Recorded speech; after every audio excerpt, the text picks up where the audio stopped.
नमस्कार। अच्छा, कभी ये सोचा है कि जानवर हों या पौधे, ये अपने आसपास की दुनिया को महसूस करके उस पर यूं कहें कि रिएक्ट कैसे करते हैं? सवाल बड़ा मजेदार है और आज हम इसी कमाल के कम्युनिकेशन सिस्टम के पीछे की साइंस को समझने वाले हैं। हाँ, तो ये सवाल तो हम सबके मन में कभी ना कभी आता ही है ना? और इसका जवाब हमारे शरीर के एक बहुत ही शानदार सिस्टम में छिपा हुआ है। तो क्या कहते हैं, इस रहस्य को सुलझाया जाए? चलिए शुरू करते हैं। तो ठीक है, शुरुआत करते हैं एकदम बेसिक से। देखिए, कोई भी रिएक्शन हो, उसकी शुरुआत होती है हमारे एनवायरनमेंट से मिलने वाली एक छोटी सी, कह सकते हैं, चिंगारी से। अब इसी चिंगारी को साइंस की भाषा में कहते हैं उद्दीपन या स्टिमुलस। बड़ा सिंपल है। मान लीजिए अचानक से ठंड लगने लगी या किसी गर्म चीज को छू लिया। बस यही सब तो हैं उद्दीपन के उदाहरण। और फिर उस उद्दीपन के जवाब में जो भी किया जाता है उसे कहते हैं अनुक्रिया यानी रिस्पॉन्स। जैसे ठंड लगी तो जैकेट पहन ली। तो बात सीधी सी है, उद्दीपन हुआ कॉज और अनुक्रिया हो गया उसका इफेक्ट यानी परिणाम। तो अब सवाल ये उठता है कि जानवर इन सिग्नल्स को इतनी इतनी तेजी से प्रोसेस आखिर करते कैसे हैं? तो इसका जवाब छिपा है उनके तंत्रिका तंत्र में। इसे शरीर का एक हाई स्पीड इलेक्ट्रिकल ग्रिड समझ सकते हैं। और जब मैं हाई स्पीड कह रहा हूं तो मतलब है वाकई में हाई स्पीड। ये नेटवर्क इतना तेज है कि मैसेज पलक झपकने से भी कम वक्त में शरीर के एक कोने से दूसरे कोने तक पहुंच जाते हैं। कमाल है ना? तो चलिए इस सिस्टम के असली मैसेंजर से मिलते हैं। ये है न्यूरॉन। ये इस पूरे सिस्टम की सबसे छोटी लेकिन सबसे जरूरी कड़ी है। अब देखिए इसका काम कितना साफ सुथरा बटा हुआ है। डेंड्राइट सिग्नल को पकड़ता है, सेल बॉडी उसे प्रोसेस करता है और एक्सॉन उसे बिजली की रफ्तार से आगे बढ़ा देता है। तो एक सिग्नल का सफर कैसा होता है? देखिए, सबसे पहले डेंड्राइट्स सिग्नल को रिसीव करता है। फिर सेल बॉडी उस सिग्नल को एक इलेक्ट्रिकल इंपल्स में बदल देती है और बस वो इंपल्स एक्सॉन से होता हुआ अगले न्यूरॉन तक पहुंच जाता है। बिल्कुल सीधा सा और अविश्वसनीय रूप से तेज। लेकिन एक मिनट, एक न्यूरॉन से दूसरे न्यूरॉन तक सिग्नल जाता कैसे है? उनके बीच तो एक छोटी सी खाली जगह होती है जिसे सिनैप्स कहते हैं।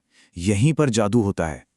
इस गैप को पार करने के लिए हमारा जो इलेक्ट्रिकल सिग्नल है वो कुछ देर के लिए एक केमिकल सिग्नल में बदल जाता है, जैसे कोई पुल पार कर रहा हो। अच्छा, तो याद है वो गर्म तवे वाला सवाल? चलिए उस पर वापस आते हैं। ऐसी लाइफ और डेथ वाली सिचुएशन में हमारा शरीर एक नॉर्मल रास्ते से नहीं जाता। वो एक स्पेशल और उससे भी तेज शॉर्टकट लेता है जिसे कहते हैं रिफ्लेक्स आर्क। तो सोचिए जरा, जब हाथ किसी गर्म चीज पर पड़ता है तो क्या सिग्नल पहले दिमाग तक जाता है फैसला लेने के लिए? क्या दिमाग सोचता है कि अरे हाथ जल रहा है, हटाना चाहिए? इसका सीधा सा जवाब है बिल्कुल नहीं। अगर सिग्नल के दिमाग तक जाने का इंतजार करते तब तक तो हाथ जल चुका होता। यहीं पर रिफ्लेक्स एक्शन काम आता है।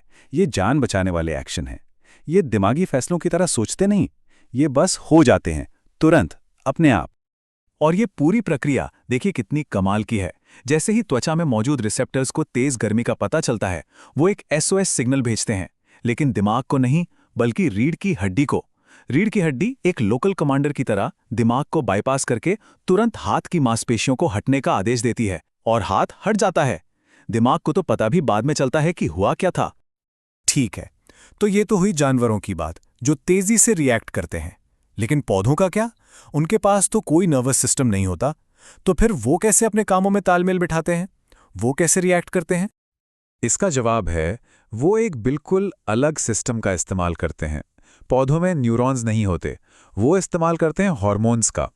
ये एक तरह के केमिकल मैसेंजर हैं। हाँ, ये जानवरों के नर्वस सिस्टम जितने तेज नहीं होते, पर अपने काम में उतने ही असरदार हैं।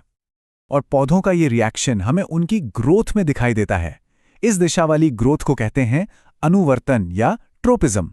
सबसे अच्छा उदाहरण, किसी भी पौधे को देखिए, वो कैसे सूरज की रोशनी की तरफ झुक जाता है। बस वही है ये। तो पौधों के पास भी अपना एक पूरा केमिकल टूलकिट होता है। जैसे कि ऑक्सिन हार्मोन है जो पौधे को रोशनी की तरफ मोड़ता है। फिर है जिब्रेलिन जो तने की ग्रोथ को कंट्रोल करता है।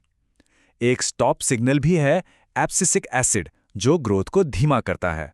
और एक कमाल की चीज है एथिलीन। ये एक गैस है जो फलों को नेचुरली पकाती है। तो कुल मिलाकर कहानी ये है, चाहे वो किसी जानवर का पलक झपकते ही होने वाला रिफ्लेक्स हो या फिर सूरज की तरफ धीरे धीरे झुकता हुआ एक पौधा, हर जीव अपने तरीके से कंट्रोल और कोऑर्डिनेशन का मास्टर है। ये वाकई में प्रकृति के सबसे शानदार सिस्टम्स में से एक है। और आज की चर्चा को हम इसी एक सवाल पर छोड़कर जाते हैं। अगर पौधे रोशनी, स्पर्श, यहाँ तक कि गुरुत्वाकर्षण को भी महसूस कर सकते हैं और उस पर रिएक्ट भी करते हैं, तो क्या वो हमारी सोच से कहीं ज्यादा जागरूक हैं?